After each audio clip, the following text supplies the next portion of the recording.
Hey folks, question for you. What are you doing on July 8th?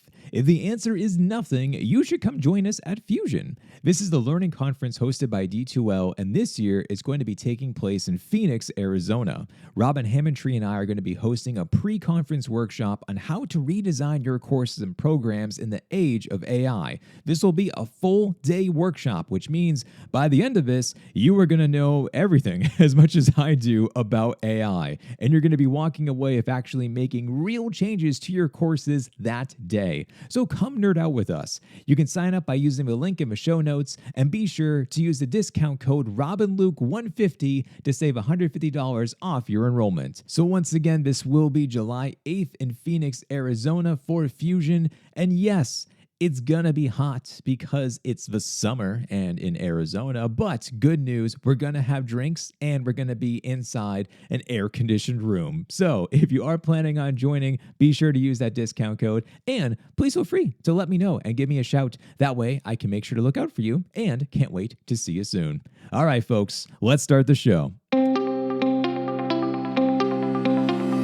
Hello, learning nerds, and welcome on in to the nerdiest podcast you're going to hear today. I'm your host. My name is Dr. Luke Hobson. I'm the head of instructional design at MIT X-Pro, a lecturer at the University of Miami School of Education and Human Development, and I make a lot of content on the internet about how learning works and how to be able to design different types of learning experiences. And the purpose of this show is to share as much as I know and to be able to bring on guests who can talk with us more about teaching, learning, and design. And of course, you can find all the fabulous resources that I have for you over at drlukehobson.com. Joining us on today's episode is going to be Dr. Tessa Forshaw. She is a lecturer of education at Harvard Graduate School of Education, and she also is the faculty chair of the new Workforce and Workplace Learning Concentration. She's a cognitive scientist, she's an author, she's done quite a bit. But really, for today's podcast episode, we are going to be talking all about her passion and mine, which is also thinking about adult learning, especially for trying to being able to bring together the best of learning sciences into workforce learning. In this episode, we talk about how workforce learning hasn't changed that much, and there's still a lot of a whole check the box mentality, as well as talking about cognitive science, with thinking about with transfer and reflection and other different types of principles. We obviously talk about AI and where does this all fit into the mix, because of course, we always want to be able to talk about that because that's on everyone's mind currently. So diving into the world of AI as well. We also talked to you about a little bit of some controversial things, I would say, as far as for shifting away from content production to performance. And of course, why are learning styles still here? Like, really, why are they still kicking around? So we talk about all of these different types of things that I know as an educator you are going to enjoy. And if you like what you hear from today's conversation, I would really recommend to check out the Workforce Learning and Innovation Initiative if you are in the Boston area. This is going to be taking place once again at Harvard's Graduate School of Education, and the next cohort starts on July 29th. And Tessa was kind enough to give us a discount code when you do register today. So if you are going to be signing up, make sure to use my discount code, which is called Luke5. Simply Luke5 at checkout to save you some money off your enrollments. With all that being said, folks, let's start this podcast episode. Here is the one and the only Dr. Tessa Forshaw. Hey, Tessa, welcome to the podcast. Thanks so much for having me, Luke. How's it going? It's going. I am ready to dive on into the world of workforce learning, by the way. So I can't wait to talk more about you, what you're up to, and everything else of the sort. But before I get ahead of myself, would you mind just introducing yourself? Tell us a little bit more about who you are and what is it that you do? Yeah, absolutely. So my name is Tessa Forshaw, and I'm based at the Harvard Graduate School of Education. And as of July 1st, I will be our inaugural chair in workforce and workplace learning, as well as our faculty director of the Workforce Learning and Innovation Initiative, which is a new thing that we're embarking on here at HGSE. Although I think, and actually sort of just officially naming something that was sort of already there in disparate parts and bringing it together and giving it a bigger voice and platform. Absolutely. Well, fantastic. Fantastic. Well, speaking of that, that's definitely where I want to be able to go first to learn more about this new initiative, everything that you're putting together over at Hugsy. And then in the email, when you first actually reached out saying that you wanted to come on the show and talk more about everything from this perspective, you mentioned one line, and I made sure to actually save it because I was like, that Oh is dear. a great quote, which you Okay. started off the email by actually saying most workforce learning still is built on what we actually know. Or, sorry, I should say, most workforce learning is not built on what we actually know about how people learn. And as someone who lives and breathes and dies by like everything on the focus of adult learners, is like, yeah, I couldn't agree more. We don't take into consideration all the things that we actually should at this point in time in 2026. And as this was all happening too, it just so happened at work that I had to go through a training that was some type of cheesy voiceover narration. And then at the end, there was multiple choice questions. And it was like, Oh. tell us what you learned. And I'm like, nothing. I don't know what I just did, but I'm trying. How do we get to this point in time of like this check the box mentality, especially when it comes to employees and adult learners? Yeah, I think there's a few reasons. One is I think, unfortunately, when we say learning, I think to a lot of people in learning and development and corporate learning, people think content. So they assume that learning is not a neurobiological process, which, it is. It has something that has to happen in the learner. But instead that like it is content. And so if you give people learning content, you will therefore they will have learned because they have been through the content, the learning. So, I mean, that's my sort of working hypothesis. I mean, what do you think about that, Luke? You're just as deep in this as me. It drives me up the wall because I understand too that even the concepts of learning, training, performing, like all of these words get kind of mashed together, but they're Yeah. not. They're different. And then, of course, from the HR perspective, and it's always wild to me when we have instructional designers in HR because I'm like, you should know better. Like, you're in the thick of things. Like, you should know that just showing me some cartoony thing, and then at the end, it's not going to produce any tangible results. But of course, there's no action, there's no follow up, and a lot of it is just like covering themselves of like, oh, from a legal perspective, you did this training, so like, don't sue us. And it's like, yeah, but like, did you want me to get better at something? Which is always crazy when there is a real type of training and it is different. And you're like, wait a second, like this is not like, I'm not just going through and clicking the next button every 3 seconds. Like, this is actually valuable. Like, why didn't you tell me or make it a big deal? Like, most trainings that I've gone through is that they never actually make it like a big to do when it matters. It's just always like in your inbox of like, hey, just do this thing when you can. When you take like a good one where you're like, why didn't you like build this up? Like, market it, hype it up. Like, it was amazing, So, well, yeah. Yeah. And I mean, the other thing that I see a lot of sort of related to that is folks getting orders from the business. So from their, business counterparts or the CEO or an engineering lead or whatever it is. And they'll give an order that sort of says something along the lines of like, okay, so in 3 weeks, we have our company offsite and there's 4 hours on Tuesday where I want you to teach the team innovation. Okay. And so at the end of it, they all need to be innovative. and most just of the like time, that. the learning people that I know are like, that's crazy. Like, but I think one of the challenges is that everybody went to school. And so all of these CEOs who are amazing at, leading a business and CEOing, which is not a job I could do, they're amazing at that. They think they know so much about learning just because, they went to school and learned something once. But actually there is a lot of, as we've discussed, science behind how people learn.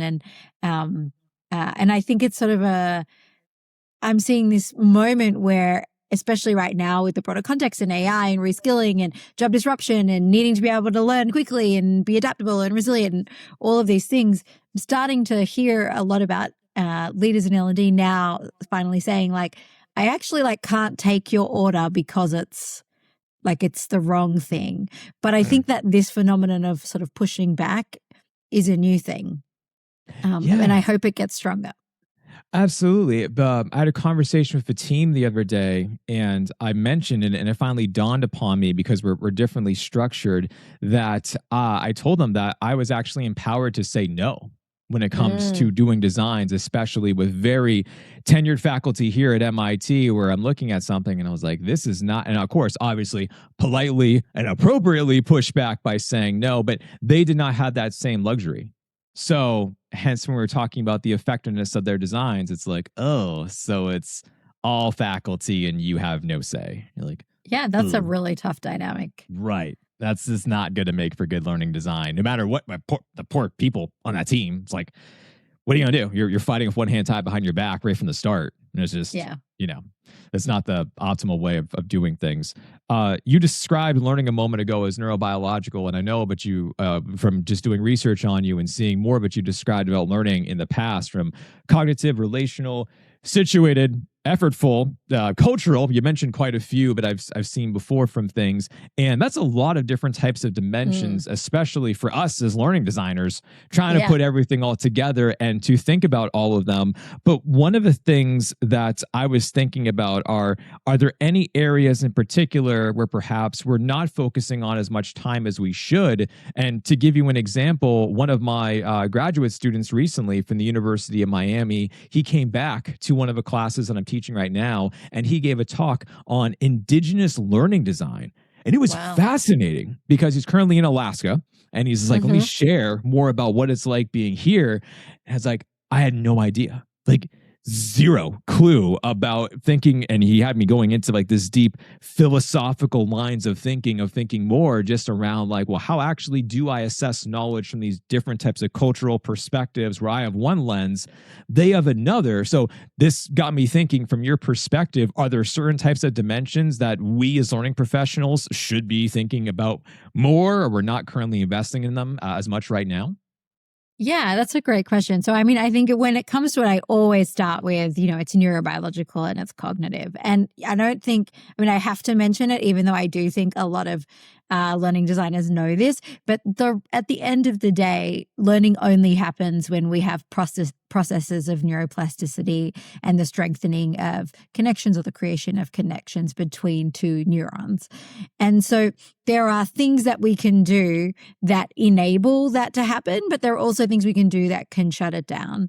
So, like, an example that I think we don't talk about enough is like if your learner is hungry and they release hunger hormones from their stomach and their brain, we then get into a situation where their brain deprioritizes neuroplasticity as a result of the hunger hormones. Same with cortisol. So if they're really stressed, same with sleep deprivation, and several others. But needless to say, there are things in an environment and a context that can stop that neurobiological process from happening. So I think sometimes what we don't talk enough about in learning design, especially when we're talking about web-based learning design or asynchronous learning design, is you actually don't have the ability to necessarily control the environment and context that learner is sitting in. But what we do have the ability to do is arm the learner with the self-knowledge of if those things are true for them and they need to adjust their situation or their context to better learn, that they can do that. And I think that's something we don't talk enough about is we'll put content out there, but we won't support a learner to be metacognitive, not about just the actual things that they learned, but be metacognitive about their process of engaging in learning and how they're engaging in learning and how they're showing up and what they need to adjust or tweak. Are they sitting somewhere really, really noisy and they keep getting pulled in and out of their attention gates and they can't focus? So I think like that for me, that's one really big thing that I think I would love learning designers to think a little bit more about is how do I support the learner to engage in that adjustment of their context and their environment when I can't control it because it's virtual? Absolutely. I love too when going into a conference and you're sitting in a chair for like 2 hours and then you have a speaker come up and he or she acknowledges the fact where it's like, no one has moved in hours. Everyone stand up, talk to your partner next to you for 5 minutes. Then let's come back. And I'm like, thank you to like allow me to try to be able to reset, to do something and to try to be able to shift my mind back into this and just to get ready again, especially from that, as you're talking about from those physical perspectives. I currently have an 11-month-old baby, by the way, who doesn't sleep. So if Oh, there's any amazing. Lucky tips of you. learning about sleeping, I'm in. Because I mean, I have a nearly 3-year-old and a 6-year-old. So I can only say to you that I've been there. And yeah, like learning would be pretty hard for you right now. it's a bit tricky. There's a lot of caffeine basically in my system of just trying to stay awake and somewhat focused from things. So it's it's a little bit tough to do. I've absolutely worth it. It has been such a blast. But yes, it does end, I promise. I believe it, but it sounds like it just moves on to the next thing. So it's like no sleep, but now let's talk about this other crazy milestone in her life where it's like, right, okay, here we go. It is also, speaking of learning, by the way, in children, it is fascinating to me when they hit a new milestone that essentially changes like almost overnight, and then their sleep changes depending upon like the big moment where you're like, oh, you had a different night's sleep, and it's because you learned how to stand. Okay, like that's crazy. Yeah, I mean, it's we talk a lot about in the context of neurobiology of learning, we talk a lot about metabolic energy. So like your brain uses 20% of your metabolic energy, even though it weighs like 2 to 5% of your body weight. Like that is like really out punching itself, right? And that's even higher for like little kids who are doing that. So when you really think about it, you're like, wow, like, yeah, you're working really hard. No wonder you had a bad night's sleep. But I think sometimes for some reason we sort of distance like the signs even of what is happening to a baby. And of course they're really hungry. They've been working really hard, so they're using more metabolic energy, so they need more food. Like, but sometimes we forget to sort of connect those dots. Yeah, it's just little tiny insignificant things. It's fine. Everything's fine. So yes, absolutely. Sticking with the theme of learning sciences, transfer is one of the hardest types of problems to tackle in this entire field of everything. What is the most common design mistake that you see that just kills transfer right from the start before it even has a chance to really begin? Yeah, so I mean, I have so many answers to this question. The first one so I'm going to go with 3 things, but the first thing that I want to share is that your learning experience that you just did, where you described, clicking through this thing with a robotic voice. So for years, transfer was studied essentially in contexts kind of like that, where they would give a learning experience that was akin to something like that, or maybe a teacher would come in, talk and chalk for a minute, and then 10 minutes later they would give you the task and they would measure if you could slightly transfer something that you learned in abstraction to a different problem. So not too dissimilar to the training that you just described, where you then had to take the multiple choice. And lo and behold, like transfer was considered elusive for about 100 years. There are whole books written like Transfer on Trial, The Myth of Transfer. There are scholars who are convinced transfer isn't a thing, which I think is really a really profound thing to think about.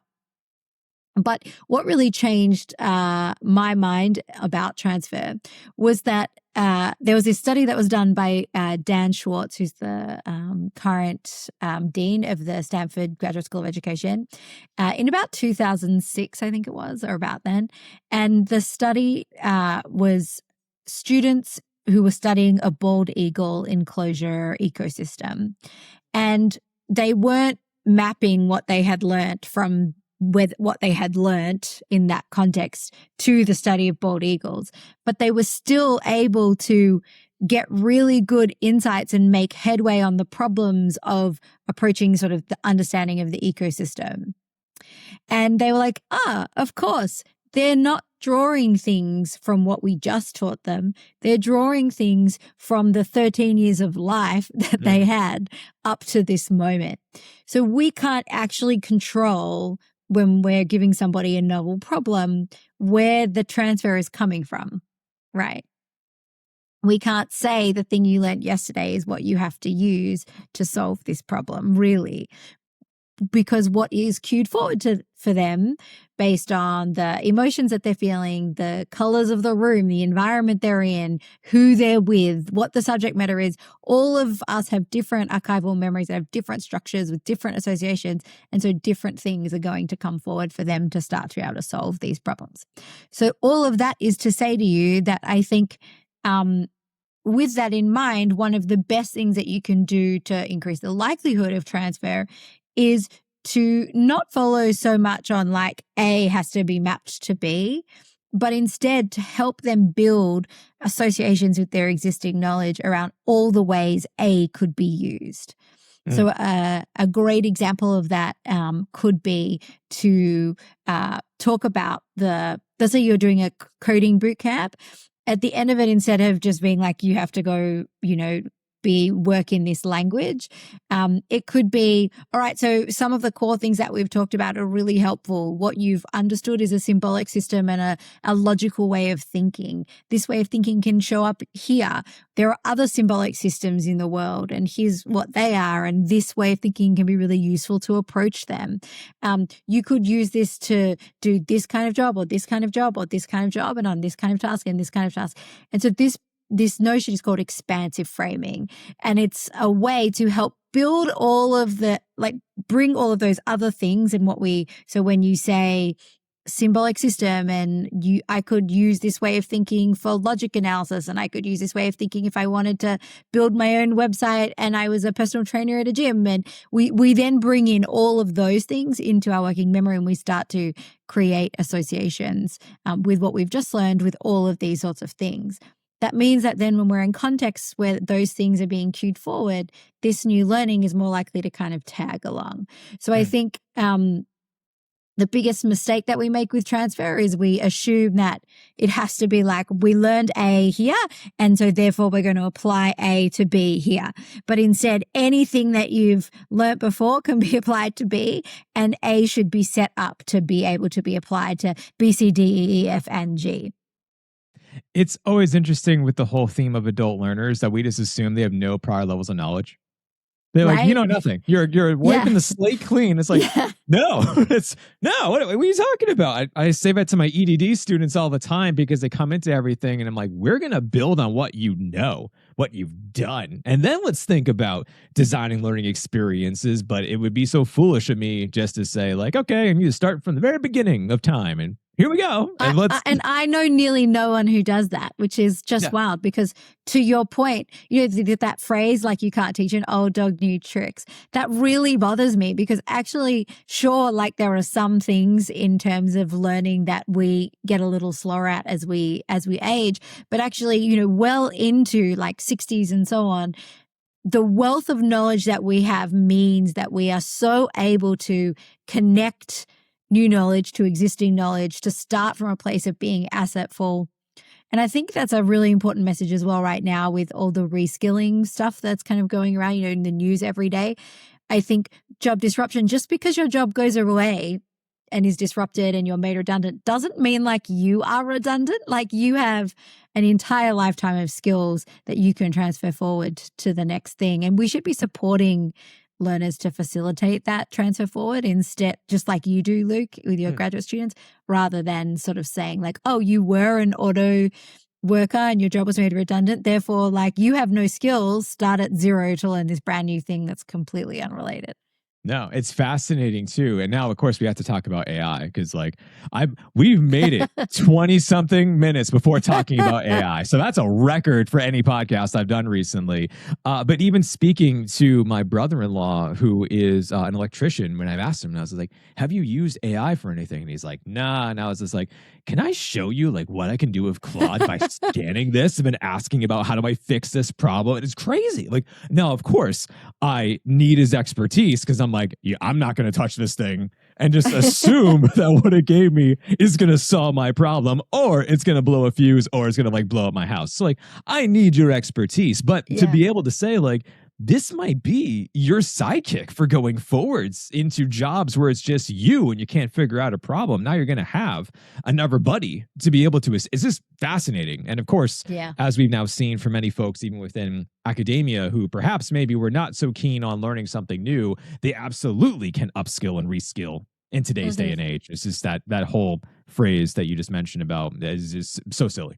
You can't teach an old dog new tricks, which, by the way, it's crazy. I have an older dog and I have taught him new things. So like evidence, N of one. There we go. So now I had to ask more about this. So how are you positioning AI learning experiences today when stakeholders and employers, many people I've been talking to, they don't know what they're looking for, but they're like, I need you to know about AI. And I feel like that has changed ever since we have been making AI courses over here too, but it originally was talking more about it from machine learning to big data to data analytics to generative AI to agentic AI to RAG to everything else of a sort, where it's just like, ugh. So how are you keeping up and how are you trying to position AI for today's workforce? Yeah, great question. So I think I've been doing quite a few studies recently, actually, on AI coaching agents. I think, and I'll share with you one of them in a second, but I think one of the reasons I'm interested in that place is because that seems to be the use case I hear a lot about. People are able to use LLMs a lot by themselves. I'm hearing phrases like ambient coaching, coaches embedded in everything and popping up. And this idea that they will replace, I won't need like a development manager, I only need a manager who's responsible for the quality of outputs, but not for my development anymore. I don't need L&D because we just have coaches who can give us everything in real time all the time. Yeah. We don't need teachers. This is the kind of, and so my colleague and I, one of my collaborators, and I decided to, I'll back up. We have a great coaching intervention for leadership skill development in managers that happens in the flow of them working. But it is a human coach. It's based on the International Coaching Federation's methodology, as well as a few specific practices that we had identified. And we've seen it's quite successful. So what we decided to do was create an AI coaching agent to completely and utterly instantiate this coach, in that it had to be the human. It had to ask the same questions the same way in the same order. It was really, really trained to be the human in this situation.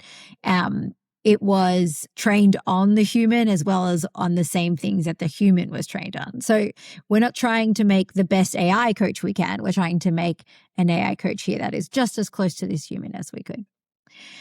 And it was really interesting. So in this study that we did with a bunch of consultants who were at the sort of manager level, and which is that level where you start to, in consulting organizations, start to really have to build managerial skills for consultants and analysts who are subordinate to you.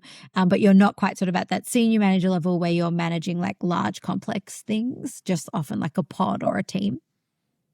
So it was for them. And what we found is that on the performance tasks, which was a simulated onboarding session for both the AI and the human coaching, there was really no difference between their performance. But that's because they had to use the AI coach. When we spoke to them about it, they talked about loving the human. They said things like, oh, it was the best coaching experience I've had. They asked me so many good questions. They really pushed me. They wouldn't let me go until we'd really got to the juicy bits, these kinds of things. The same people about the AI coaching would say it's a sadistic kind of therapy. They would say, I wanted it to stop asking me questions. It just needed to give me the answer. Why did it ask me so many questions? I didn't want any more questions. I just wanted a script to know what I should do. And so what was really interesting is that we sort of took away from this is, even though like if you make someone have that intervention, they may well come out at the end in a comparable place. No one will choose to, because they are not, committed to enrolling in an academic study like they were in this situation. Instead, they think it's a sadistic kind of therapy and it's crazy and they don't ever want to use it. So you're kind of in this catch-22 where you've got like, you've built this thing that works because it's Socratic and it's based on really good coaching principles, but nobody wants to use it. And I think we saw that with like Khan Amigos and its lack of, they've sunset that, I believe, now and stuff. Like the Socratic approach, I think, is in LLMs is killing people. And in fact, a colleague of mine at MIT Media Lab, upon me telling this story to him, goes to me, "So, Tess, what I'm hearing from you is that Socrates wasn't killed because he was corrupting the youth. He was killed because he was an LLM that was driving everyone mad." And I was like, yes, I think that's it. Amazing. It's fascinating. There was this experiment that was done, which it kind of reminds me of what you were just talking about.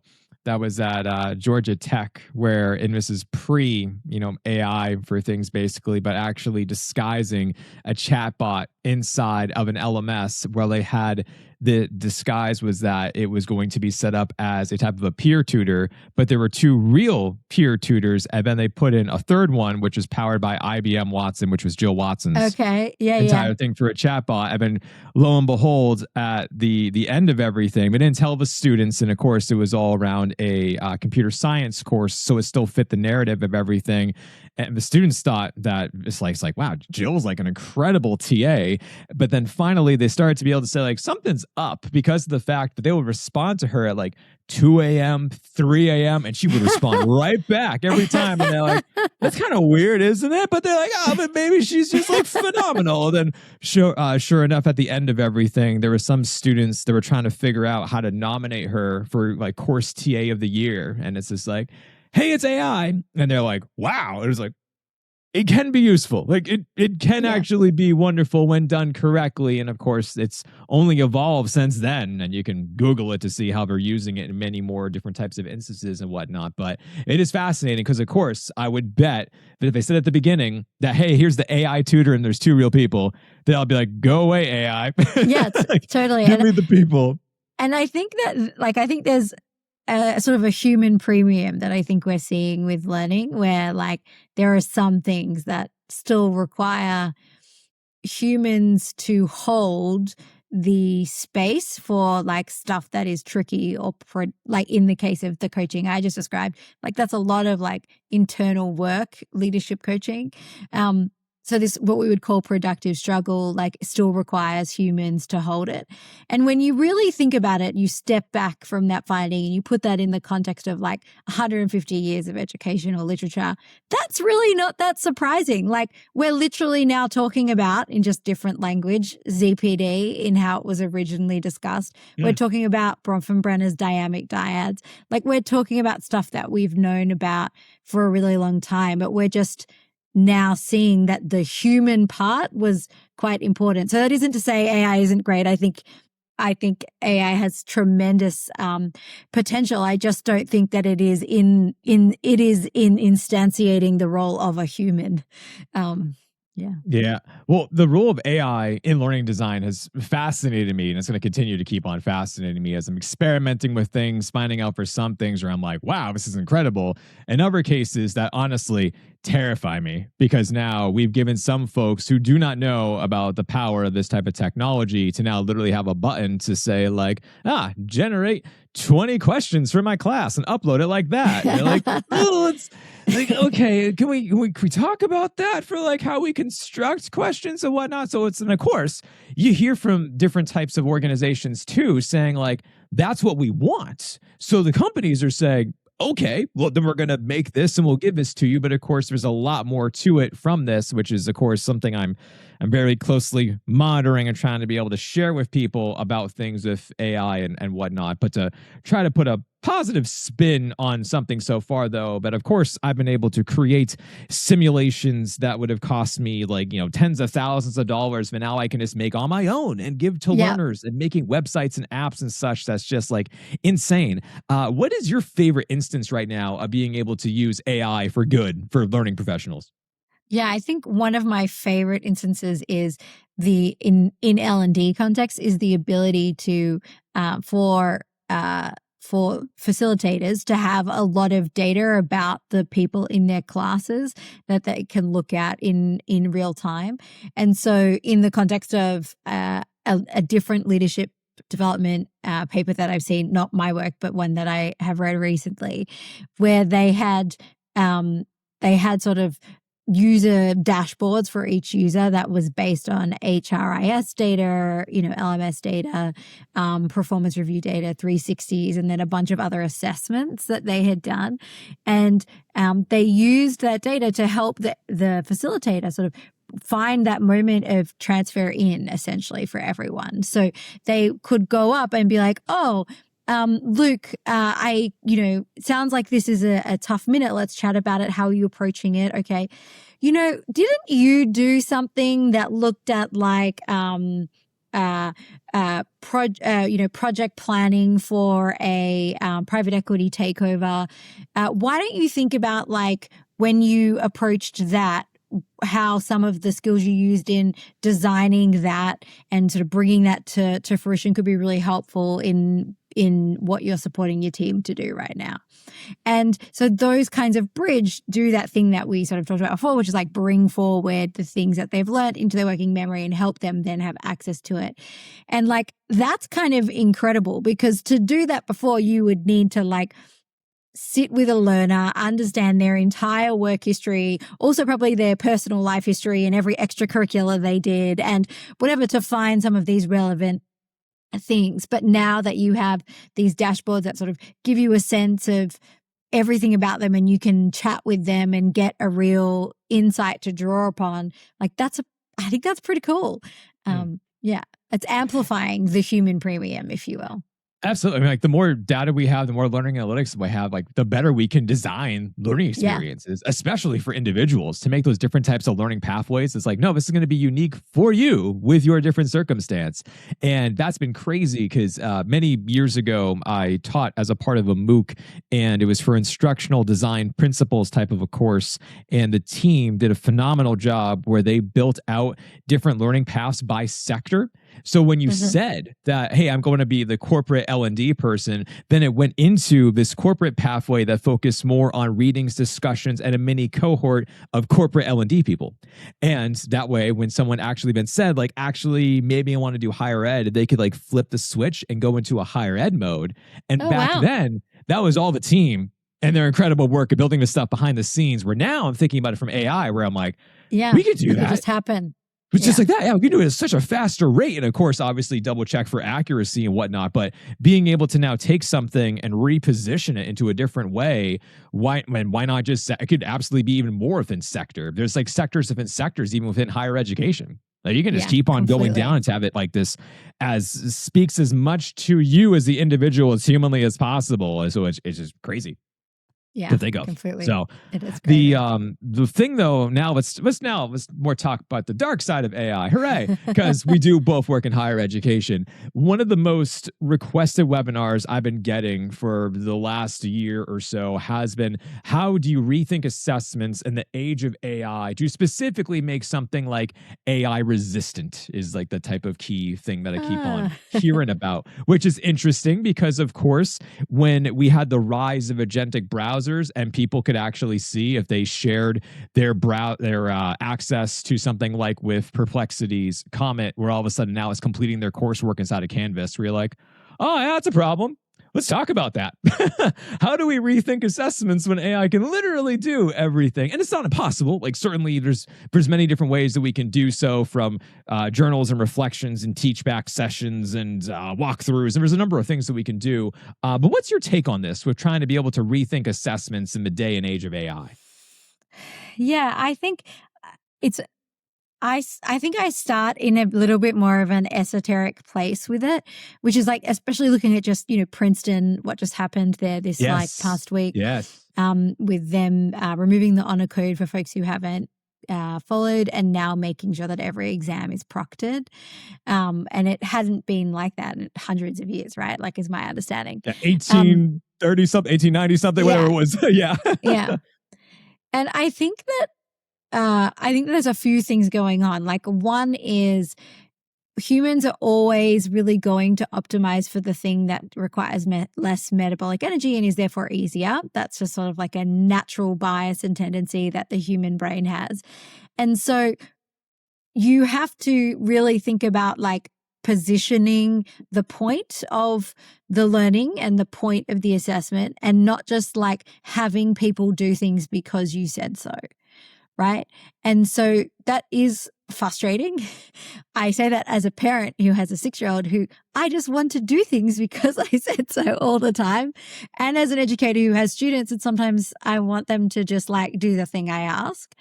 But if they don't see the clear value proposition, and they don't see that like they're going to get an exchange from the interaction, there's value for them in the act of completing the assessment, then I think that no matter what we do, we're going to keep finding ways more and more and more with the next technology and the next technology and the next technology and quantum. And like, we're just going to keep finding ways to overcome these like restrictions to prevent cheating. So I think what I'm trying to say is, I agree that these technologies have made it easier, and that's really bad. Like, not just in university, also in the workplace, people now having somebody else take remote control of their computer to do their job while they're like sitting there with a cup of tea reading a book at work. People doing cheating in coding assessments for engineering roles. Like, there is like, it's so widespread and so common. But that sort of says to me that the problem is that we don't necessarily understand the value of the exchange. And so I wonder what it looks like to change that. So in my own classes, the strategy that I have been using, and I it's early, like we're 2 years into this, but it's working so far, but that doesn't mean it will keep working, is to really talk about like, what is the value of the assessment and like, why are we doing it? And it's a portfolio assessment, and I teach creativity and innovation is sort of the main thing I teach, and looking at how do adults develop creative and cognitive skills. And so we do a lot of creation, divergent thinking, portfolios, solutioning, prototyping. And I talk a lot about how this is like a practical thing that you can go and show to people, that you can use to get a job, like the ethical implications of it not being your work and what that could mean if you ever want to use it. And we really have a discussion about, why is this the assessment? Where are the guardrails? And what does it look like? And sometimes they offer up ideas, alternative assessments. And I really do consider and think about it, because the point is that the assessment gives me the information that I need, but is also useful to my learner. And if it's not, then we're going to end up in this state no matter what the next technology is. So I know that's not a very satisfying answer. Everyone wants to know what like the silver bullet here is. It's the real answer, though. Yeah.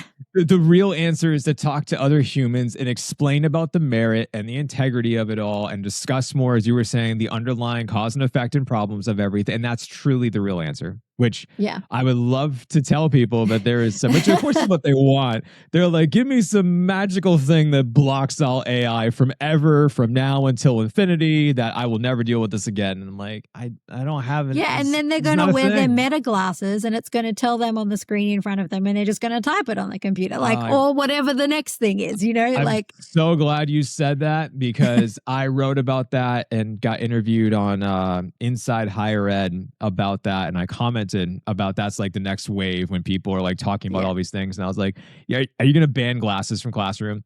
It's literally in their face. Like, what are we going to do? And of course, I had plenty of more traditional academics, I would say, who wrote about me and being like, "Bah, this guy sucks," and I was like, "This is a reality, man. I don't know what to tell you." Yeah. Like, I know. it's in your I glasses wish now. I could change the progression of technology for you, but Sorry. like I can't. Yeah. Yeah, It's totally hear just, that. it's, and the only, I will say that, like, the only time I actually had someone, because I always have, like you, I have a conversation with the students. We talk about it. I show them about examples of how I am actually using Gen AI within my work to design experiences too, to give them like the pros and the cons and give the whole perspective. And I've only had it once where someone blatantly, obviously copied something because the prompt is in the answer. Whereas this, like, I was like, okay, I was like, hey, can we have a conversation about this? Like, what prompted this? What was going on? Like, I'd love to have an opportunity to be able to have a conversation. And sure enough, it was like, Dr. Hobson, I was rushing. I submitted like 11:59 p.m. Like, I just panicked. I was like, it's cool. Like, let's understand. Don't do it again. Resubmit. I want to hear from you and not ChatGPT. And Yeah. that was it. Well, and I think that's it. Like another common case that I come across is with English people whose English is a second or third or sometimes 10th language because they're amazing, and so they feel self-conscious, and so they put things through ChatGPT because it looks more like prose in a book, and then they think that that's going to look better for them. And so one time I had a student sort of raise this in this conversation, and I gave a commitment.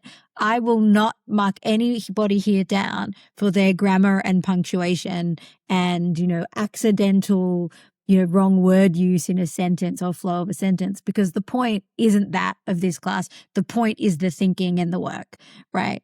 And I think that made them feel quite safe and like, you could make mistakes here and it would be okay and we could fix it together. So I don't know. Unless if you put an M dash, then you fail. How could you? How could you? Just no way. I know. I feel like, not just name just, but the colon has been taken away from me. I'm like, I love a colon. It just doesn't matter. You can't use anything anymore. Whenever I see people on LinkedIn say that there's a couple of there's 7 things that if you ask ChatGPT to write a fantastic viral LinkedIn post, it will say certain things, and then it sucks. I read something and I'm like, oh, but I say that. Like, no, it's just, I will say, I actually say honestly a lot in my writing, which is a clear sign of AI, where it's just like, and honestly, that's a good point. Da, da, da, da, da, da, da. I was like, but I always say honestly. And then if it's not this, it's that is another one. And it's like, great. Well, I'm just going to change how I talk and super. Well, whatever. It's great. It's fabulous for everything for this. Going back to neuroscience for a second, though, if you were to name one design principle from the cognitive science space that learning professionals are ignoring, either by choice or just because we just simply are not aware of it for everything, when trying to connect learning to performance, what's something that we're currently ignoring and we really should be paying more attention to? Yeah, something you're currently ignoring. I mean, I think my go-to for this is normally they're ignoring this idea of building on existing knowledge and starting with that. And then I would say this, and we've discussed that. And the second one that I would normally offer up would be something around metacognition. So we're kind of 2 for 2. So the third, if I then give you the third in that order, I think that from a cognitive science perspective, often folks really do forget that we can't multitask. And in a lot of learning experiences, especially ones that are web-based, sometimes I see the learning designers really trying to engage folks through the screen and through the video, but then also trying to have them engage actively in a chat or a poll that is kind of adjacent and not in the flow of the attention of the course. And so when you're doing that, if there's a side conversation happening in the chat, which is great from a social cohort peer building perspective, it's also really tricky because what you're doing is taking a person out of their focus from the thing they were focusing on the screen to then look at the chat, and then they're coming back in and out. And if you think about your attention and perception gates, that's kind of like if every time you needed to change task, I made you walk out your front door and back in again. It's actually quite disruptive. It prohibits flow state. So I think that would be my third level one is remember that multitasking is a myth. We can't we can't we can't process things sequentially, only serially. I love it, man. Even before jumping onto this with you, I had to shut off Slack, email. Me too. Like Me too. there's nothing. Yeah. I'm only focused Yeah. on this conversation. There's Me too. nothing else, or else. Nope. It's just not notifications. Go well. Same deal, right? Like my nothing. husband actually berates me because like from in work hours, I have all my phone notifications turned off. Yep. And like sometimes like, I really need to get a hold of you. So we have a deal now. I have it like ring 3 times and you can get through. Yes, exactly. You're like, okay, I guess we'll fine. talk. Yeah. The one answer that I was going to share as well, which I'm sure you would appreciate too within your world, is that I am shocked by how little attention is spent on reflection and just letting people actually just like sit with the information and think. Or they're like, because especially for adults, where it's like, to the next thing. I'm like, no, wait. Stay with me. Like, let's keep on thinking more about this and thinking of a past experience or the future, how we're going to apply it, and just like don't just jump to the next thing, which is always like completely. Now what we're trained to do is like, well, what are you doing next? And it's like, well, hold on. Like, I think often we expect learners to do those things on themselves too. It's like a hidden curriculum, but then we don't give them the time to. And so that's this point of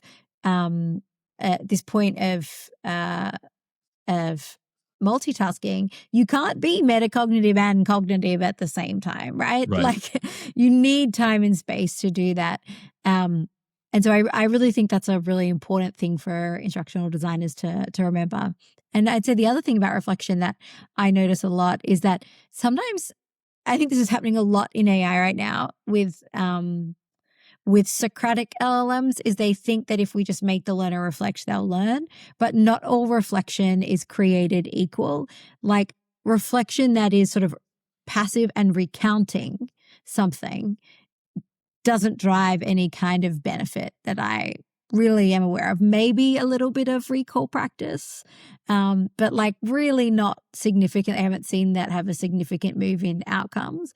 But reflection that is metacognitive, that's thinking about what were my strategies? How did I make sense of that? Why do I think that?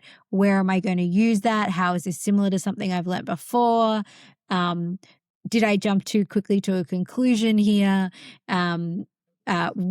Yesterday when I was in class, I had a really hard time learning. Today when I show up, what should I do differently? What's my goal right now for this particular learning experience? Is it just to like have awareness of this so that I can chat to, that team who work in this area eloquently for 5 minutes every few months that I have an interaction with them? Or is this because this is a core thing of my job that I really need to understand and be able to apply? Therefore, the strategies that you use in that session are also going to be quite different, right? Like, so I think, I definitely think that this sort of misnomer about like all reflection being predictive of improved outcomes is something that I'd love to see shift for folks to really understand that for us to see better learning outcomes, we have to be encouraging learners to engage in metacognitive reflection specifically. Speaking of the shift, which is a perfect segue to my next question. Thank you, obviously, for clearly you know how to set me up for different types of questions for things. I know with your past, you have worked both with internal L&D teams, external practitioners, and everything in between for building out different types of certificates, trainings, upskilling programs, and things of this nature. Does the shift from content production to performance enablement look different depending upon which side of the line that you're on for things? I think for sure. I mean, I think internal L&D, I think the performance enablement piece is arguably easier because I think you have the you have the ability to influence and develop the managers and the leaders of where the performance happens. And you have the ability to influence the conditions of the environment. But I think from the sort of like professional certificates and upskilling programs, I know that for a really long time, people working in this space have always talked about how important the employer partnerships are, like the partnerships of the organizations.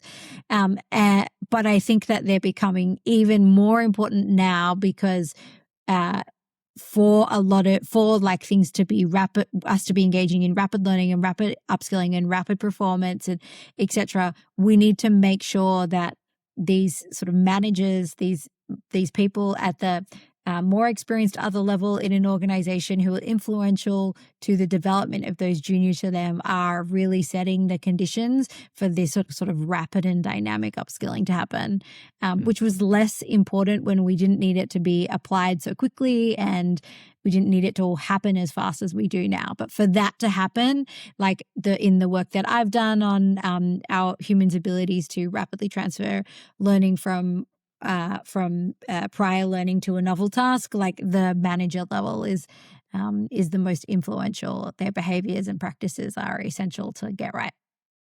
Have you found that when working with these folks, because this is something that I've experienced, is that the L&D team wants to do everything correctly and they weren't actually given the ability to do so until an outside voice comes in. And I'm like, oh yeah, they're right. You should follow that. And then the big boss is like, oh, okay, do it that way. And I'm like, you didn't, they were ready. They knew what to do, but instead you were like, I need this module by the end of the day. It's like, yeah, like you just gotta give them the ability to do things. Yeah, there's a lot of organizations where the dynamic around L&D really needs to shift. Yeah. I don't know what it is. I think it comes from this idea of like every business leader's like, I learned at school, so I know about learning. So, but there is a real science behind it. There's a lot that works, and unfortunately, a lot that doesn't. And we spend a lot of money on a lot of things that don't work. That science has repeatedly told us don't work. And so I agree with you. I think we need to lift up and enable and support our L&D teams. That's how I see we get through the next little while. Certainly not by getting rid of them, as I'm hearing some people suggest. Yeah. Hey, speaking of things that don't work, learning styles aren't fun.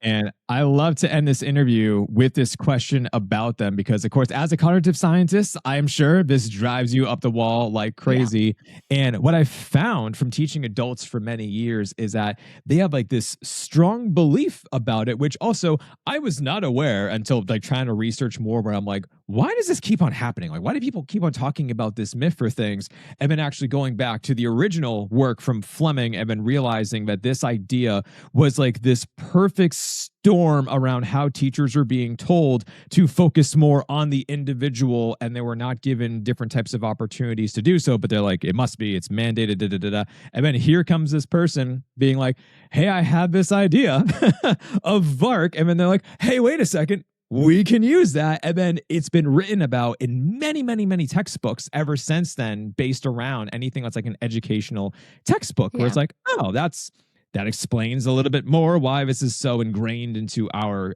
culture, yet lacks any form of real credibility, research, and things of that nature. And when I tell some people about this, it literally ruins their day, and they hate me. Especially if you're watching this on YouTube, feel free to tell me that I'm a terrible person, because I made a learning styles video, and that was fun to read those comments.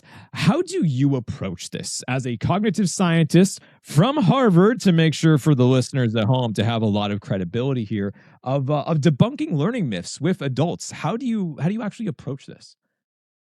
So firstly, let me just say I am in the same boat. I completely have experiences of telling people that learning styles are a myth and being quite shocked at the reactions. I think what I have learned over the years is that this myth in particular, along with the like right brain, left brain, your creative or analytical myth, are so deeply integrated into our social fabric, and people really build an identity around them, which is like one of the reasons I think they're really problematic, right? Like the amount of times that I've shared that, there's a lot of misconceptions about how our minds work. For example, this one, I've had people come to me and be like, but I am a visual learner. Like, that's what I am. And it's like this deep identity. And I think that's really hard, because what's happening is that person believes that. Therefore, it's also likely that they're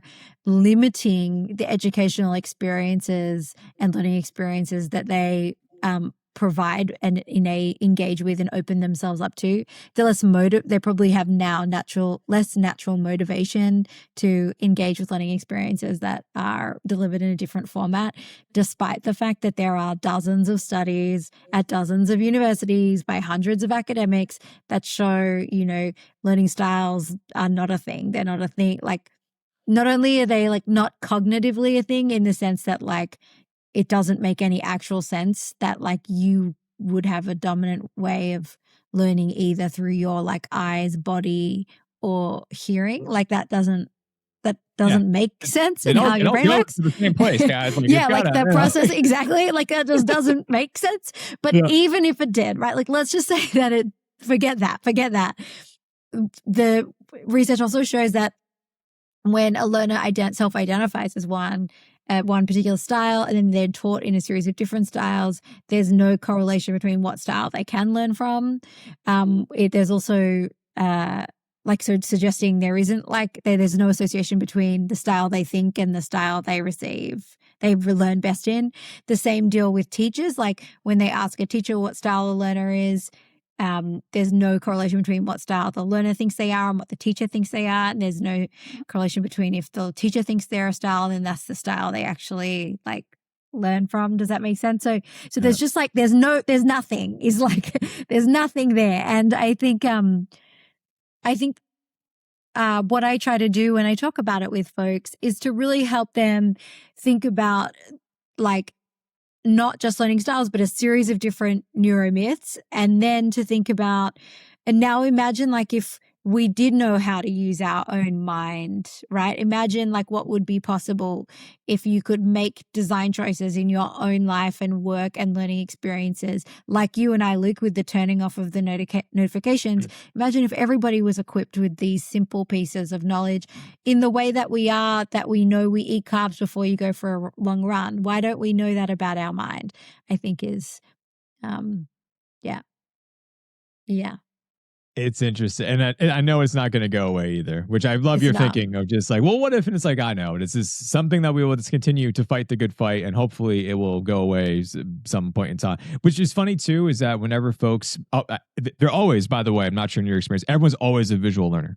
Everyone. Oh yeah, totally. Everyone. Only visuals. And I was just awesome. And then the rise of podcasts happened. And then all of a sudden people are like, auditory learner? And I was like, yeah, okay, great. Well, we're just shifting from one medium to another, yet still it's all goes to the same. It's a great time.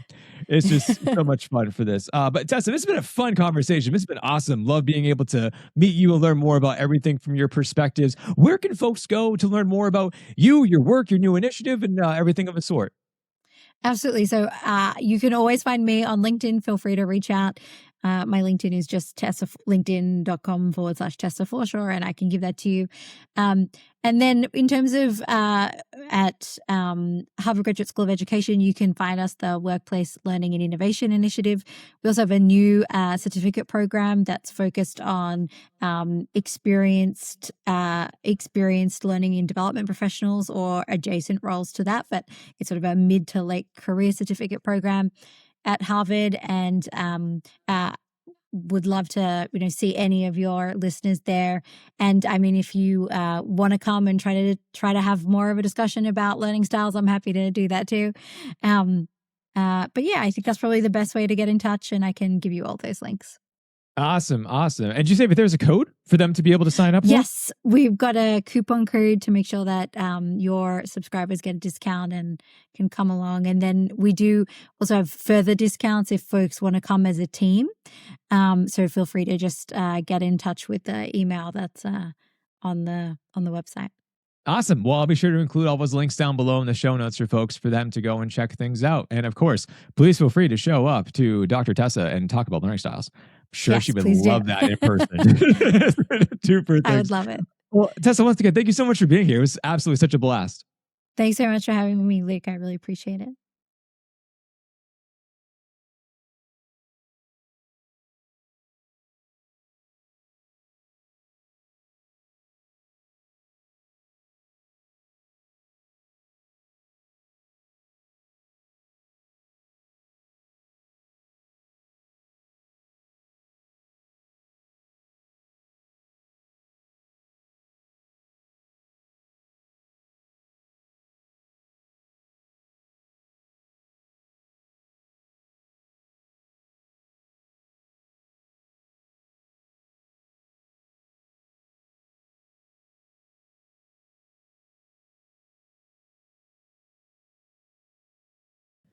Folks, I hope you enjoyed that episode as much as I did. I'm sure you can tell it was a really good time. I really liked meeting Tessa and talking about adult learning. Anytime I get to nerd out with somebody, especially within the Boston area, it's always awesome of being able to do. So I hope you liked today's episode. Once again, make sure that you are checking out the new Workforce Learning Initiative. If you are in the Boston area, you can sign up and use my discount code Luke5 to save you money off your enrollment. And if you are not within the Boston area, feel free just to reach out to Tessa on LinkedIn, give her a shout, say hello, and mention that you enjoyed listening to this episode. As always, your recommendations and reviews of this show are ever so appreciated. Please feel free to leave a review wherever you are listening. They really do help out to make the show grow even more. And if you made it all the way to the end of this episode, well, I got a secret. I'm launching a new podcast. It's going to be called Teach Us Something New, and this is going to be a podcast through MIT. For this podcast, I'm going to be interviewing faculty, staff, learners, students, really anyone within the MIT community, and I want to learn more about what they know, their expertise, their research, their knowledge. I want to be able to dive on into topics that perhaps I don't have that much of a background in. And simply, I'm approaching this with a curious mindset. I just want to be able to learn more. And the first episode does exactly this. I'm going to be interviewing Dr. Bruce Cameron. He is a senior lecturer at MIT, as well as a director, a faculty member. He's done many things at MIT over the years, and he is an expert in systems thinking. How much of systems thinking do I know? Really nothing, besides the entire fact that within the name itself is trying to be able to approach a system and thinking about all the different types of workings and innards and things of that nature. But is that even the correct definition? Maybe, maybe not. The very first question I ask him, by the way, is to define what is systems thinking. And each month I'm going to be interviewing another guest at MIT and diving on into more to their expertise. So probably cybersecurity, AI, 3D printing, leadership, a number of different types of areas that I'm just really interested in and want to be able to use my connections and network at MIT and talk to these amazing folks. So be on the lookout. This will be coming out soon, probably from the next week or two, and it's going to be launched through the MIT Learn Network podcast. So there's 4 new podcasts that MIT Open Learning has released, and my podcast is going to be one of them. And that, my friends, is officially all that I have for you today. Stay nerdy out there, and I'll talk to you next time.